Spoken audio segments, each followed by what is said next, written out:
Voilà, je vous ai demandé pour vous entraîner de faire l'exercice qui est au tableau là, qui est le même qui est dans votre livre, le numéro 43 à la page 210. C'est exactement la même chose que ce qu'on a fait dans la leçon il y a un petit moment dans la vidéo d'avant. Donc on a un escalier qui est représenté ici par le segment BC.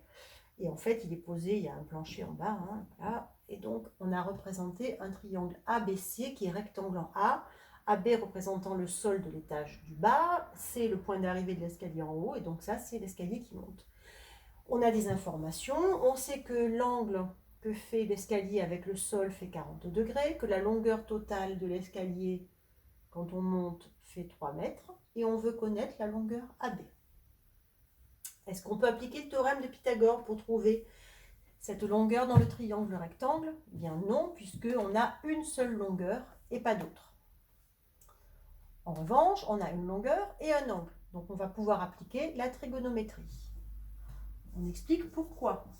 On sait que ABC est rectangle en A. Alors, qu'est-ce qu'on va utiliser comme trigonométrie, sachant qu'on a le sinus, le cosinus, la tangente? Par rapport à l'angle que l'on a, on connaît l'hypoténuse et on cherche le côté qui est adjacent. L'angle, le côté opposé, le côté adjacent. Donc, on va utiliser le rapport trigonométrique qui utilise l'angle, le côté adjacent et l'hypoténuse.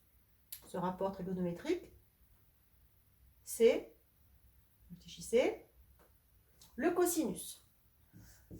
Le cosinus de l'angle CBA, il est égal au côté adjacent AB sur l'hypoténuse BC.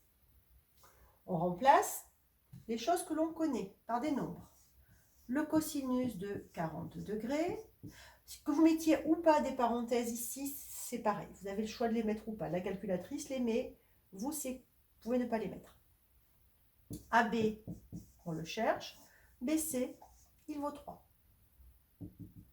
Je remets mes pointillés pour faire une fraction. On écrit les produits en croix pour trouver AB. AB est égal à 3 fois cosinus 40 divisé par 1. Alors, je profite de cet exercice-là pour vous donner un conseil. N'écrivez pas cosinus 40 fois 3. Pourquoi? Parce que vous avez bien vu que votre calculatrice, elle ouvre une parenthèse. Si vous écrivez ça sur la calculatrice, elle va considérer qu'on fait ça. Et vous allez me dire 40 fois 3, c'est pas un angle aigu. Oui, mais il se trouve que le cosinus de 120 degrés, il existe. Pas en troisième, mais il existe. Donc votre calculatrice, elle ne va pas faire ce qu'il faut comme calcul. Donc si vous prenez l'habitude d'écrire d'abord le nombre fois le cosinus, ça vous évitera d'avoir ce genre de problème. Donc 3 fois le cosinus de 40 divisé par 1 qui ne sert à rien, ce qui va nous donner, alors là on obtient toujours des valeurs approchées, sauf dans de très rares exceptions où le cosinus ou le sinus donne des valeurs exactes. 3 fois cos 40. Alors l'affichage il me donne, on doit arrondir au centième, au centimètre donc. Là c'est une dimension en mètres, je vais mettre plusieurs décimales. Il y a 29 et après il y a un 8. On veut arrondir au centième, donc il nous faut 2 chiffres après la virgule. Mais alors, je suis plus près de 29 ou je suis plus près de 30? J'ai un 8 derrière. Là, je suis plus près de 30. Donc, on va dire environ 2 mètres 30. Et ce n'est pas parce qu'il faut arrondir au centimètre qu'il faut convertir en centimètres.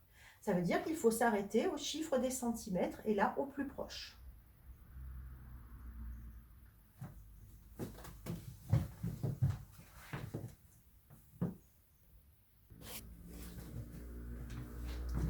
Donc ça vous fait un autre exemple, comme on aurait pu faire en classe, d'exercice. Et pour le prochain cours, vous chercherez l'exercice numéro 48, page 211. je vais l'écrire sur Pronote bien évidemment, dont vous aurez la solution au prochain cours. J'espère que j'ai été claire. Je suis désolée pour la qualité de la vidéo. J'ai un problème de lumière dans la pièce où je me suis installée. Ça, je ferai mieux la prochaine fois, c'est promis. Et n'hésitez pas à m'envoyer un message si vous avez des questions. Allez, je vous souhaite une bonne journée.